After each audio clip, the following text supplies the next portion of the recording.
What if I told you that right now, at this very moment, your mind is being influenced in ways you don't even realize? That every decision you think you remaking freely has actually been shaped by forces working deep beneath your consciousness. Welcome back to the channel. I'm diving deep into something that affects every single one of us, every single day. The psychology of influence and mental manipulation. And fair warning, what you're about to learn might make you question everything you thought you knew about your own free will. We're going to explore why smart, rational people join cults. Why you buy things you don't need. Why you believe things that aren't true. And most importantly, how to protect yourself from having your mind hijacked. But first, let me ask you something. Have you ever wondered why a child who grows up in an authoritarian household often ends up seeking out authoritarian leaders as an adult? Or why people confess to crimes they didn't commit? The answers are more disturbing and more fascinating than you might think. Let's start at the beginning. Picture a 3-year-old child, curious about the world, reaching for everything, asking endless questions. Now, here's what's happening in that little brain that will shape the rest of their life. Psychologist Erik Erikson mapped out 8 crucial stages of human development. And here's the thing. If you don't successfully navigate these early stages, you become vulnerable to influence for the rest of your life. Stage 1. Trust versus mistrust. If a mother doesn't meet her child's needs consistently, that child learns that the world isn't safe, that people can't be trusted. But paradoxically, this often makes them more likely to trust the wrong people later. Stage 3. Autonomy versus shame. By age 3, if parents discourage a child's independence, that child learns to doubt themselves. They grow up constantly seeking approval from others. But here's where it gets really interesting. Psychologist Carl Rogers discovered that almost every child experiences what he called conditional positive regard. Think about it. A child learns that mommy smiles when they're quiet, but frowns when they're loud. That daddy hugs them when they read good, but pulls away when they need comfort at the wrong time. So, what does the child do? They learn to suppress their authentic self to maintain approval. And this is where the vulnerability begins. Because when you grow up not trusting your own instincts, not knowing who you really are beneath all that learned behavior, you become desperately dependent on others to tell you who you should be. The insecure person doesn't settle for small amounts of love or approval. They need overwhelming proof. They need the whole cake, not just crumbs. And guess what offers that kind of total acceptance? Cults, extremist groups, manipulative relationships. Now, let's talk about one of the most powerful tools of mental manipulation, guilt. But not the kind of guilt you're thinking of. Most people walking around today are carrying what I call ghost guilt. Guilt feelings that have become disconnected from their original source. Let me explain. As children, we're conditioned to feel guilty about natural human desires and impulses. Maybe little Johnny was told not to touch himself. Maybe Sarah learned that anger was unladylike. Maybe both learned that sexual curiosity was shameful, even though it was completely normal. The specific lesson gets forgotten, but the guilt remains, lurking in the unconscious mind like a virus waiting to be activated. And here's the terrifying part. Skilled manipulators know how to weaponize this hidden guilt. They know that most people are ready to assume they're guilty of something, even when they're completely innocent. This is why innocent people confess to crimes they didn't commit under interrogation.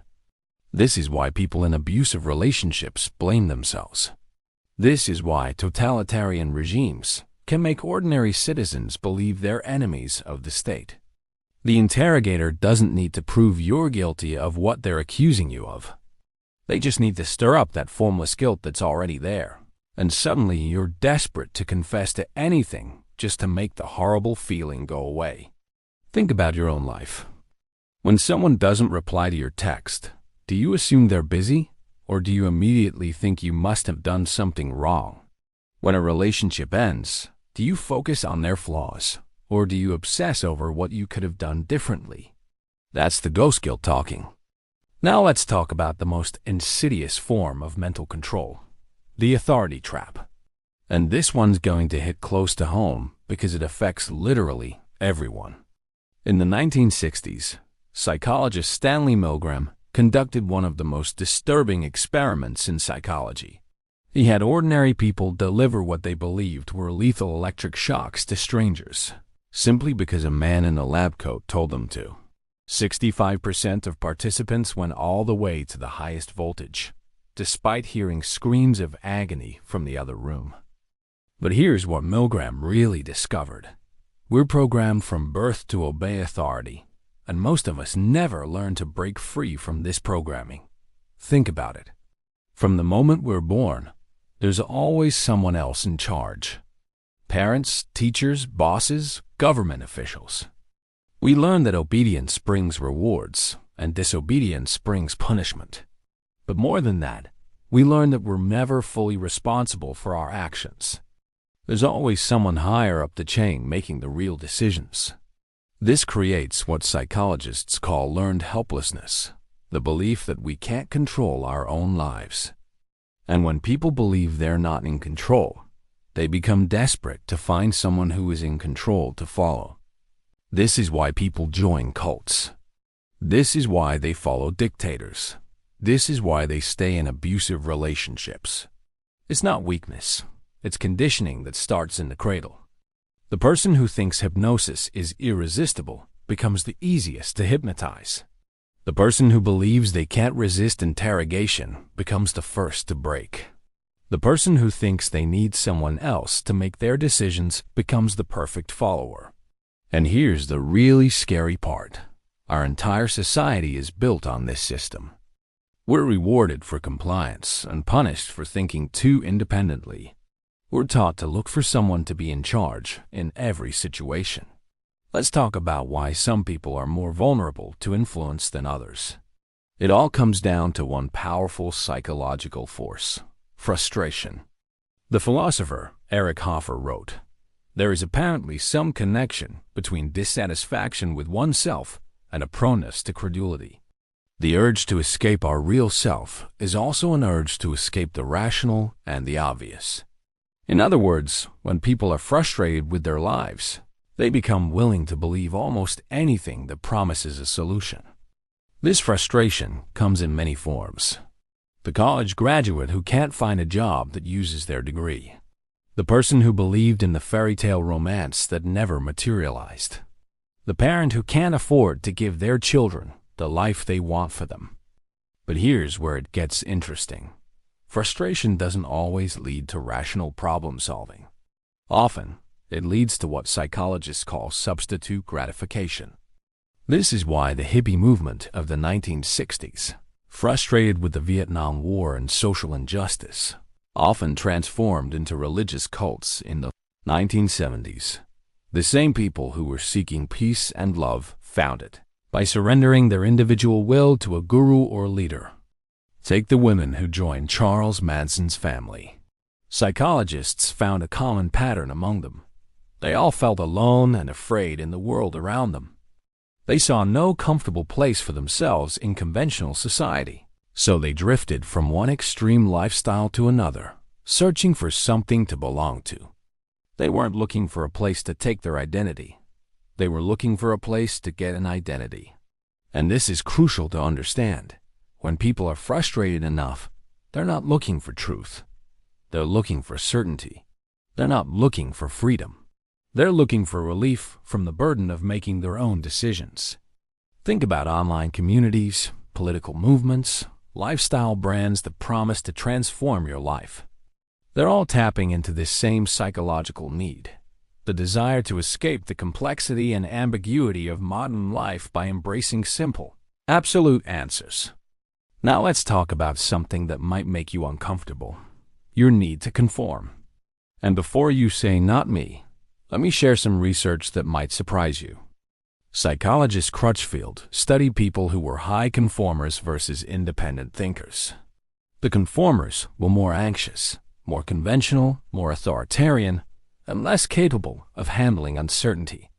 They also had lower self-esteem and described themselves as obliging, optimistic, efficient, determined, patient, and kind. Sound familiar? These are traits our society rewards and celebrates. But here's the thing. These same people were also more susceptible to manipulation and less capable of critical thinking. Their need to be liked and accepted made them willing to go along with the group, even when the group was wrong.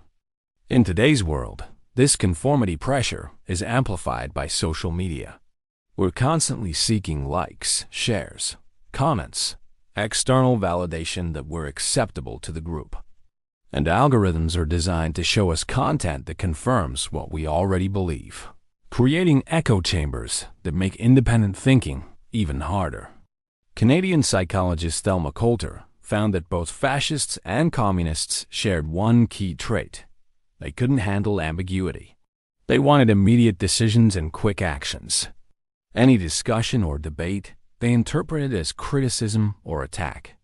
Think about that. The people most attracted to extreme ideologies, left or right, are those who can't tolerate uncertainty or complexity. They need the world to be black and white, good and evil, us versus them. Ask yourself, when you encounter information that challenges your beliefs, how do you react? Do you get curious or do you get defensive? Do you seek out opposing viewpoints or do you avoid them? Do you enjoy complex problems with nuanced solutions, or do you prefer simple answers? Your honest answers to these questions will tell you how vulnerable you are to influence. So if we're all so vulnerable to influence and manipulation, what can we do about it? The good news is that awareness is the first step toward freedom. First, understand that emotions are not reliable guides to truth.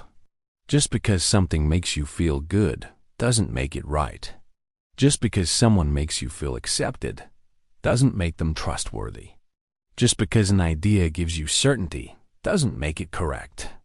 Second, learn to sit with uncertainty.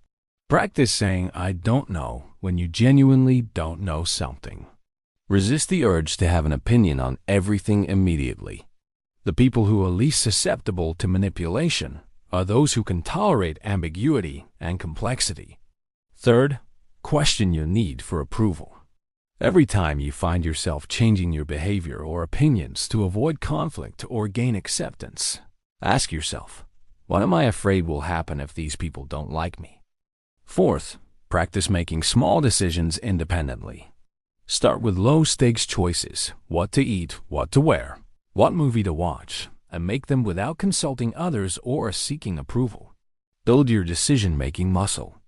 Fifth, diversify your information sources.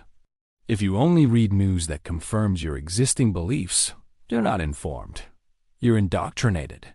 Actively seek out perspectives that challenge your assumptions. But here's what you need to understand. Breaking free from these patterns isn't comfortable.